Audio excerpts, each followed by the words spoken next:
আসসালামু আলাইকুম, কেমন আছেন সবাই? তো বিরিয়ানি রান্না করছিলাম, এখন বিকেল 5:30 বাজে। হঠাৎ করে রন্টু সাহেব অনেক মাস পর বিরিয়ানি খাওয়ার আবদার করলো, তো তার জন্য বিকেলবেলায় আসলাম বিরিয়ানি বানাতে। এখানে মাংস ম্যারিনেট করে রেখেছি, আলু আর কাঁচামরিচ কেটে ধুয়ে রেখেছি, পোলাওয়ের জন্য পেঁয়াজ কুচি করে রেখেছি। এটা হচ্ছে হাত ধোয়ার পানি। আমি কোনো কিছু ফেলি না, মানে মাখানোর পরে হাত ধুয়ে পানিটা পানি গরম করতে দিয়েছি। 1 কেজি পোলাও চাউল এবং 1 কেজি গরুর মাংস দিয়ে আজকে বিরিয়ানিটা করব। মাংসটা সিদ্ধ হওয়ার জন্য এখানে আমি 1 কাপ গরম দুধ দিয়ে দিচ্ছি।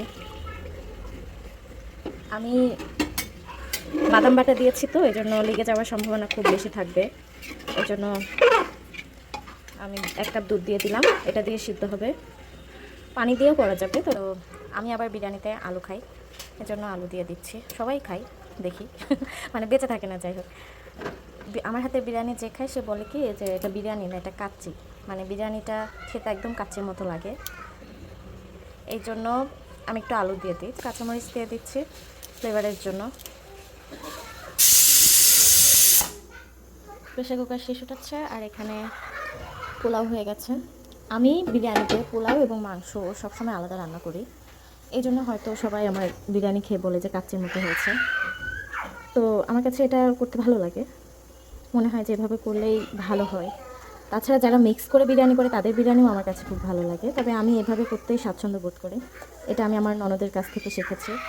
আমার বিরিয়ানি রান্নার হাতে খড়িটা আমার ননদের হাত ধরেই হয়েছে।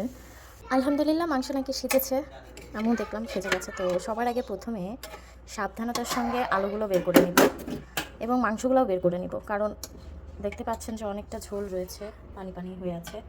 এখন এই মাংস এবং আলুটা আমি তুলে নিয়ে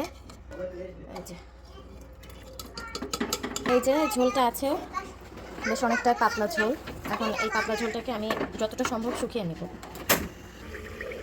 দেখছেনই যে ঝোলটা অনেকটা শুকিয়ে গেছে, এটা কিন্তু আরও শুকবে।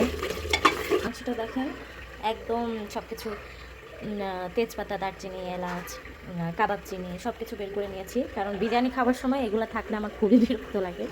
আমার মনে হয় আমি খাবো, আরাম করে খাবো, মানে বেছে তারপরে মুখে দেওয়া খুবই বিরক্ত লাগে। যে পানি শুকিয়ে যাওয়ার পরে মাংস দিয়ে দিয়েছি আমি এখানে,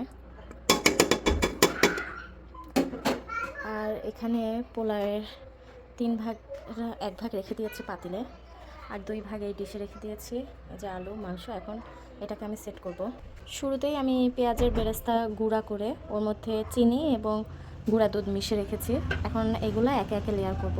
চিনি এবং গুঁড়া দুধের যে কোটিংটা রয়েছে ওটা দিয়ে দিব, সেই মাংসটা দিয়ে দিব। মাংসগুলোর উপর দিয়ে আবারও একটু চিনি, এরপরে সামান্য একটু ঘি ছিটিয়ে দিব। এর উপরে আরেকটা পোলাওয়ের লেয়ার দিব।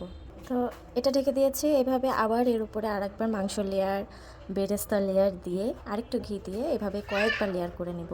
তো সবগুলো লেয়ার করে নিয়েছি, আলু দিয়ে, বেরেস্তা দিয়ে, মাংসর অবশিষ্ট ঝোল সবই দিয়েছি। এখন একটু ঘি ছিটিয়ে দিব উপর দিয়ে, আর সামান্য একটু কেওড়া জল দিব। এর আগে পোলাও এবং মাংস দুটোতেই একটু একটু করে কেওড়া জল দিয়েছি। তো এখন সামান্য একটু দিয়ে এটাকে আমি 15 মিনিটের জন্য দমে রাখবো। চুলা বন্ধ থাকবে, কিন্তু এমনি দমে থাকবে। দমে রাখা শেষ, 15 মিনিট দমে রেখেছিলাম। সেন্টটা কিন্তু দারুণ বের হয়েছে।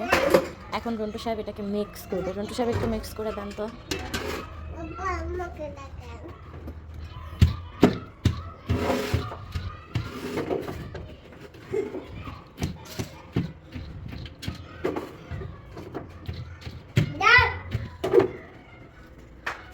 এই যে দেখেন বিরিয়ানি ওরফে কাচ্চি। হাত বা চামচ না দেওয়াই ভালো। চামচ দিলে হবে কি, চালগুলো ভেঙে যাবে, আর হাত দিলে খুব তাড়াতাড়ি নষ্ট হয়ে যায় বিরিয়ানি। তো বিরিয়ানি রেডি, এখন খাবো ইনশাল্লাহ। এই যে দেখেন 1 প্লেট ভালোবাসা। ইস, বিরিয়ানি পাগল কে কে আছেন কমেন্টে কিন্তু অবশ্যই জানাবেন।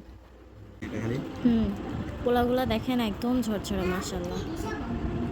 বিরিয়ানি রান্না করার এই একটাই ভয়ের কারণ যে চাউলগুলো হয়তো ভেঙে যাবে বা বেশি হালা হবে, এই চিন্তা থেকে আমি পোলাওটা আলাদা রান্না করি।